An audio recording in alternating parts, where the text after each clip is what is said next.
Hello everyone, in this video I'm going to walk you through how to connect Zapier with Facebook. So I'm going to give you a simple guide on how to connect your Zapier with Facebook leads. So if you want to do that, log onto your Zapier account.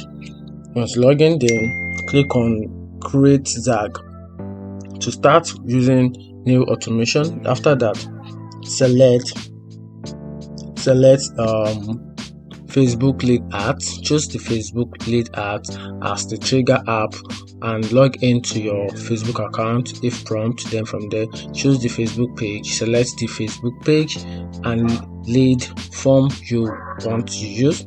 So once you do that, choose the app where you want to send the leads. For example, Google Sheet. Then you can also use the mailing camp, and after that, log in if prompt. Then once you do that, map the field from Facebook lead ads to the field in the action app.